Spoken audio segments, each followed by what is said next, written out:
Good morning and welcome. Monday, Limitless Monday today, as we continue speaking about emotional intelligence. And I hope you tuned in throughout these weeks because when I go live about this topic, I just cover a lot more than we can just cover on a Monday. So today, I want to cover still emotional intelligence, but the key to strong relationships and to success. So, what is emotional intelligence? Emotional intelligence, also known as EQ.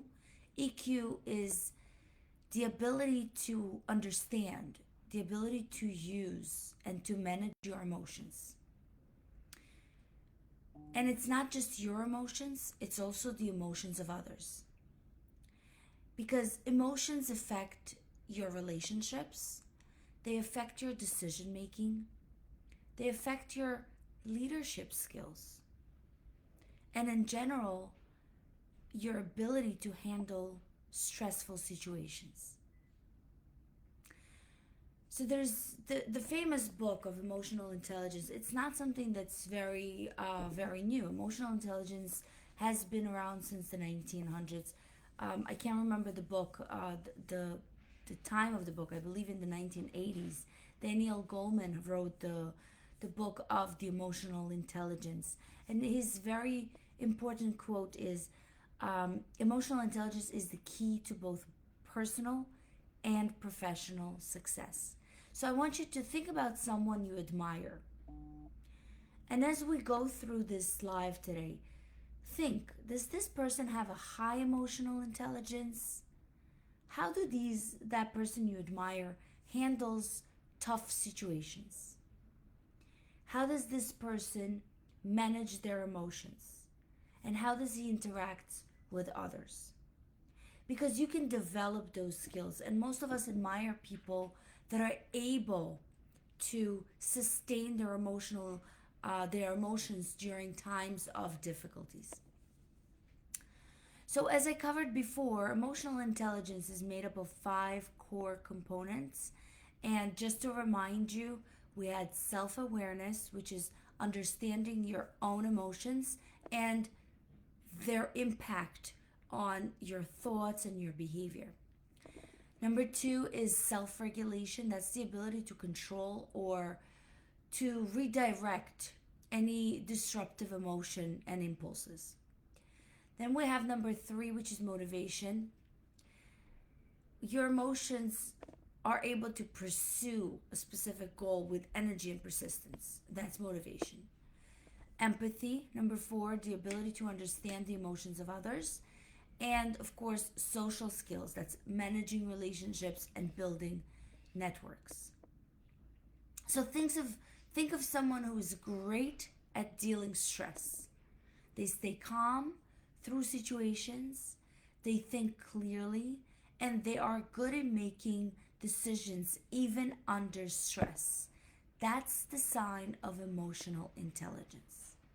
So, in that book that I mentioned, Emotional Intelligence by Daniel Goleman, I really recommend that to read if you want to dive deeper into what EQ is and how it impacts any area of your life. And a book that I'm currently finishing up is EQ Applied, and that's by Justin Bariso, and he actually refers back to that book on many different ways to explain it.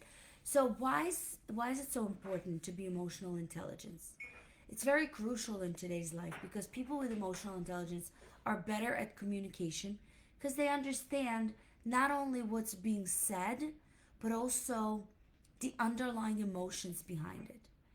People with high emotional intelligence are great problem solvers. They can keep their cool and think very clearly even under situations of stress, which helps them make better decisions. And of course, they build great relationships. They excel at empathizing with others, responding to their needs. So that would bring you to leadership qualities. Someone who is emotional intelligence probably has great social skills and knows how to motivate people. They don't just give orders.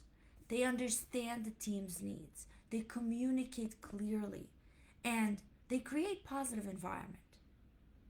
So study actually shows that EQ is often more important than IQ in leadership success. And Daniel Goleman found that emotional intelligence accounts for 58% of performance in all jobs.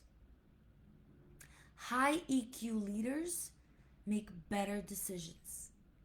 They foster a positive team dynamic, and they inspire others to do better. Here's another quote from the book. In a very real sense, we have two minds, one that thinks and one that feels. So now that we know how important emotional intelligence is, let's talk about how we can develop it. It's not something you're born with. It's a skill that you learn, that you can learn, just like any other skill. So first, you need to really practice self-awareness. The first step in developing emotional intelligence is becoming more self-aware. Start paying attention to your emotions throughout the day. Ask yourself throughout the day, what am I feeling right now? What causes that emotion, and how can this emotion affect my behavior? So next time you are in a conversation, take a moment, check in with yourself. Are you feeling defensive? Are you feeling anxious? Why are you feeling it? Recognize those emotions, because then you can respond more thoroughly. And in the book, The Power of Now, it allows you to understand the importance of being present and aware of your emotions at any given moment. The second way to develop that skill is to self-regulate. Self-regulation is the ability to control your impulses, your reactions, especially when emotions run high. Here's how you practice it.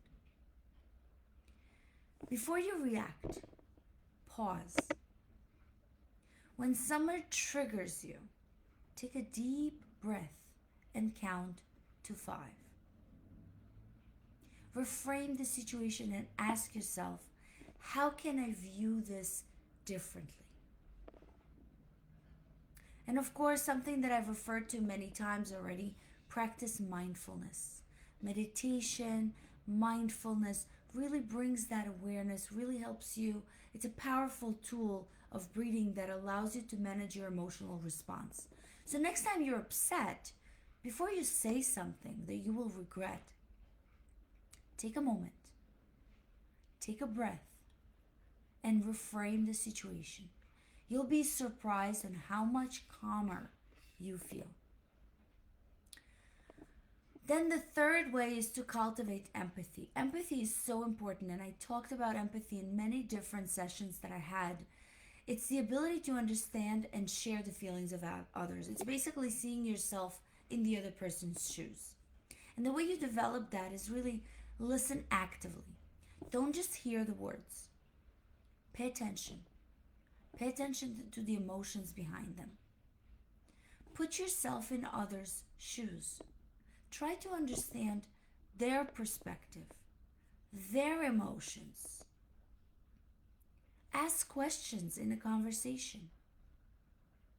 Ask questions that are open-ended, because it invites others to share their feelings. So if a friend is upset, instead of offering solutions that we're all so great at, giving advice, simply listen. Just reflect their emotions back to them.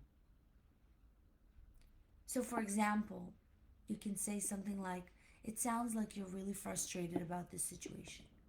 So this simple act of empathy strengthens your relationships and makes the other person feel understood.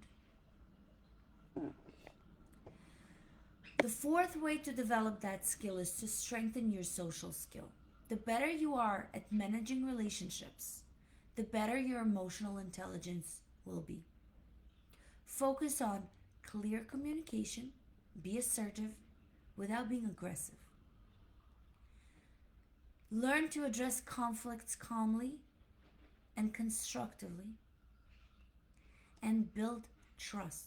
Be consistent, be reliable, open with others.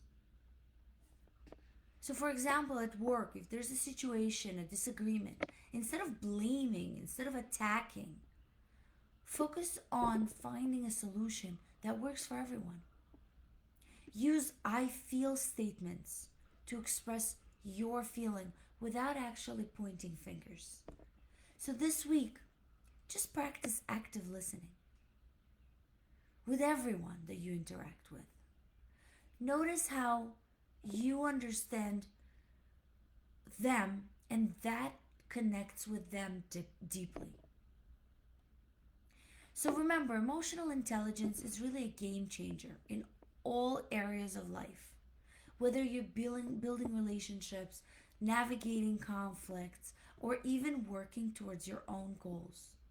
It's something that you can improve every single day. So the skill is very easily developed with those 4 steps I've given you today. Self-awareness, understand your emotions and how they impact others.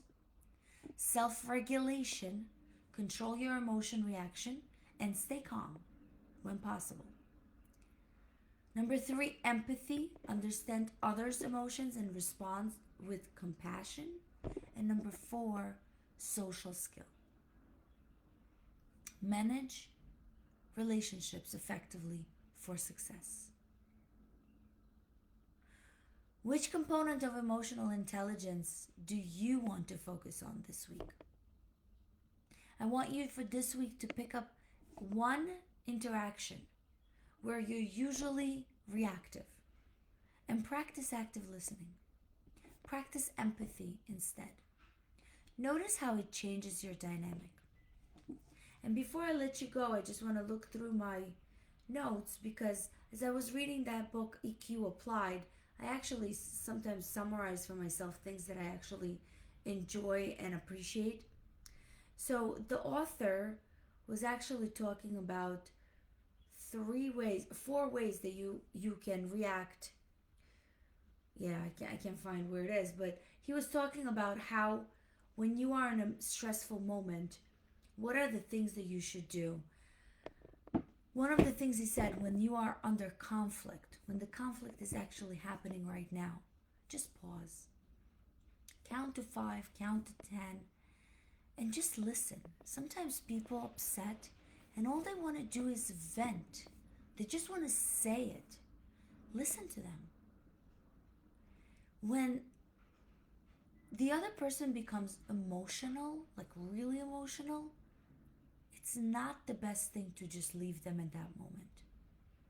It's really the best thing, and I know what some of you might think, do I have to suck it up and just let them say whatever? It's not really sucking up. It's accepting that you are stronger, you are more emotionally capable, and just let that person speak. Let them say their mind, and the odds are, once they say it, they'll feel better, they'll feel calmer, and you will be reacting with empathy. Next Monday, I want to talk about the power of gratitude and the importance of gratitude with emotional intelligence and how that can really transform your emotional intelligence. Until then, I want you to remember that emotional intelligence is not about being perfect. It's about being mindful, intentional with your emotions. Remember, you are limitless. I will see you all next week.